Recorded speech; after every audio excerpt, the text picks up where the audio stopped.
Ouvir a Justiça de hoje é sobre as eleições 2012 e os 80 anos da Justiça Eleitoral no Brasil. Participam do programa o juiz Maurício Soares, da Corte Eleitoral do TRE de Minas Gerais, e o juiz Bruno Terra Dias, presidente da AMAGES.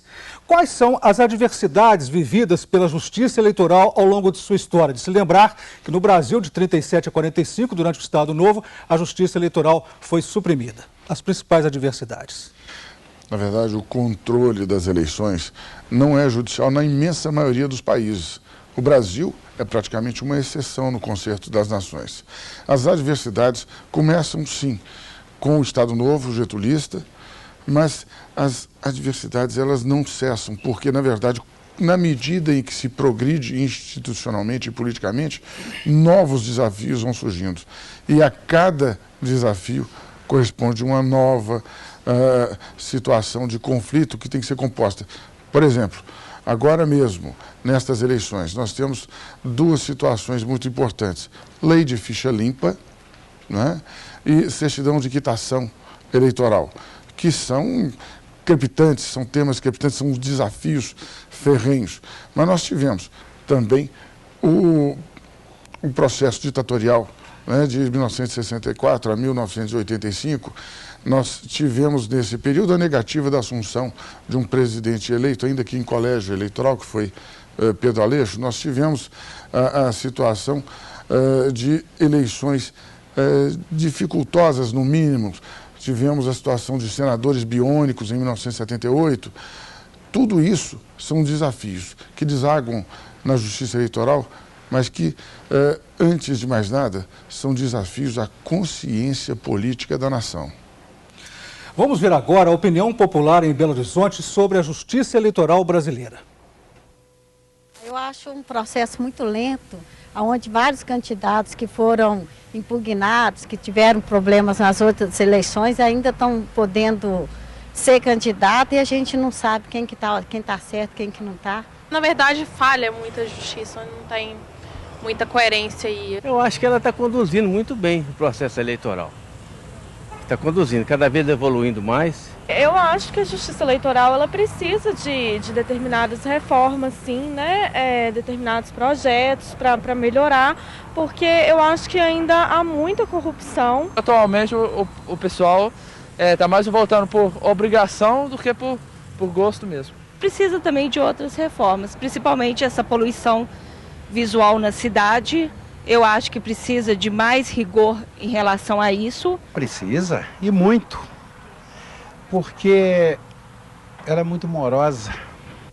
Doutor Maurício, o comentário do senhor sobre a fala popular. De fato, sempre há algo a ser melhorado na justiça, em todas as justiças, inclusive na justiça eleitoral. Eu ouço muito questionamento a respeito do porquê que a justiça eleitoral deixa alguns candidatos fichas sujas, vamos dizer assim, passarem, né? A gente tem que lembrar que o candidato, ele, em primeiro lugar, ele passa por uma convenção partidária, né? O partido endossa o nome daquela pessoa para ser candidato. Depois disso, há o voto popular. Às vezes também, então, a população aprova o nome daquele candidato. E depois vem para a justiça, que tem que se limitar, então, ao que a lei determina e consegue, então, às vezes, o candidato que ficha suja, que tenha passado pelas convenções, que tenha passado pelo crivo do povo e venha para a justiça e consiga também passar. A culpa, então, nesse caso, a meu ver, não é só da justiça, é de todo o conjunto, desde os partidos políticos até a população e a justiça. Nós temos que, então, fazer, no meu ver, uma melhora da legislação. O comentário do senhor, doutor Bruno, sobre a fala popular. Eu penso que existe o cumprimento formal das condições de elegibilidade e a Justiça Eleitoral fica atrelada a isso. E existem também situações de convicções pessoais, ou seja, muitas vezes o eleitor tem uma convicção pessoal de que fulano ou beltrano é indigno da candidatura, indigno do mandato, mas isso nem sempre vem acompanhado de provas. Quando a gente fala de democracia, a gente fala de um regime de participação e de responsabilidade. Na verdade, quando se imputa à Justiça Eleitoral certa leniência com candidaturas, esquece-se de dizer que, frequentemente, não se encaminha à Justiça Eleitoral o meio de prova que poderia ser utilizado para impugnar aquela candidatura. E, então, o cumprimento formal dos requisitos legais pode levar alguém que desperte uma enorme resistência do eleitorado a ter o seu registro deferido. Ainda sobre os 80 anos da Justiça Eleitoral no Brasil, na ditadura militar pós-64, como a Justiça Eleitoral funcionou? Em 1968, a ditadura determinou o fechamento do Congresso Nacional. Como funcionou nesse período? A Justiça Eleitoral, ela vive em função do eleitor.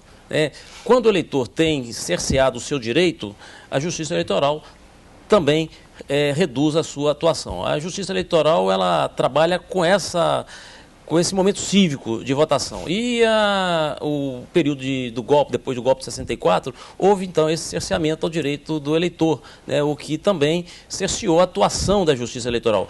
As eleições indiretas, os mandatos biônicos, isso tudo foi pernicioso para o povo e também para a Justiça Eleitoral, que não pôde dar o amparo que precisava, o que exigia ao eleitor nessa época. Quer dizer, a Justiça Eleitoral sempre sob o processo político do momento, seria isso? Sim, ela, antes de tudo, é uma cumpridora de leis, E quer que as leis sejam boas ou ruins, a Justiça Eleitoral tem que cumpri-las, E nesse momento que nós estamos nos referindo, que é o momento do golpe militar, as leis cerceavam muito, então, o direito e a escolha popular. E também, por consequência, como eu já disse, cerceava também a atuação da Justiça Eleitoral. Eu gostaria do comentário do senhor, doutor Bruno, sobre essa vinculação da Justiça Eleitoral com o processo político do momento.